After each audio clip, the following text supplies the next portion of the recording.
सुबह का समय था। आरव समंदर के किनारे खड़ा दूर दूर तक लहरों को देख रहा था। उसकी आंखों में कुछ ढूंढने की लगन थी।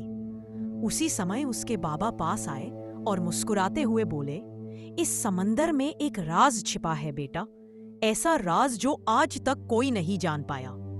आरव चौंक गया। क्या सच में बाबा? कौन सा राज?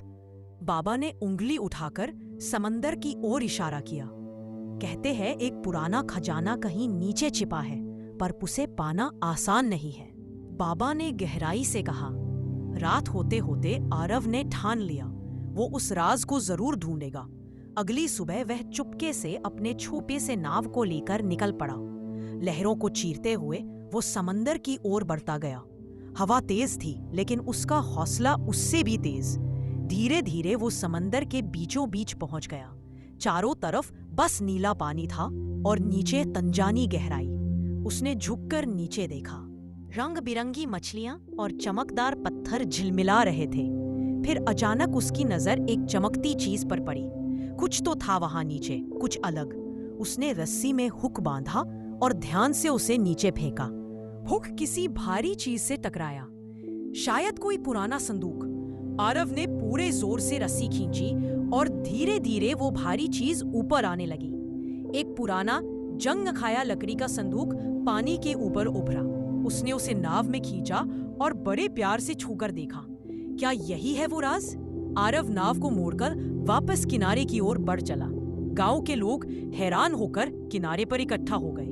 बाबा भी भीड़ में से निकले। आंखों में चिंता और उत्सुकता दोनों थी। सभी ने देखा, हाँ, ये तो सच में एक खजाना जैसा दिखता है। आरव ने धीरे से संदूक खोला। अंदर थे पुराने सोने के सिक्के, एक किताब और एक खत। बाबा ने कांपते हाथों से खत उठाया और पढ़ने लगे। ये धन बच्चों की पढ़ाई के लिए है, जिससे एक स्कूल बन सके। आरव खुशी से बोला, हम स्कूल बनाएंगे ताकि हर बच्चा पढ़ सके। उन्होंने किताबें एक पुरानी झोपड़ी में रखी। नया स्कूल वहीं शुरू हुआ। बच्चे जमीन पर बैठकर पढ़ने लगे। आरव उनके बीच बैठा मुस्कुरा रहा था। सभी मिलकर स्कूल की दीवारों को रंगने लगे। सपने अब रंग ले रहे थे। बाबा दूर एक पेड़ के नीचे बैठकर यह सब देख रहे थे। उनकी आंखों में आंसू थे, लेकिन चेहरे पर सुकून। अब बच्चे पढ़ भी रहे थे और खेल भी। आरव उन्हें नई चीजें सिखाता। वो पुराना खत अब स्कूल की दीवार पर टंगा था, एक प्रेरणा बनकर।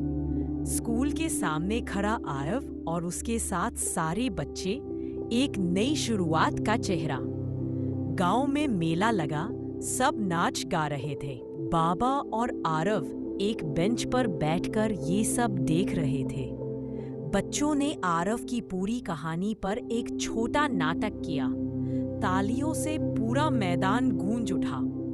आरव ने एक छोटी बच्ची को वो चमकता शंख दिया, जैसे अपनी कहानी का टुकड़ा दे रहा हो। सूरज धीरे धीरे समंदर में उतर रहा था।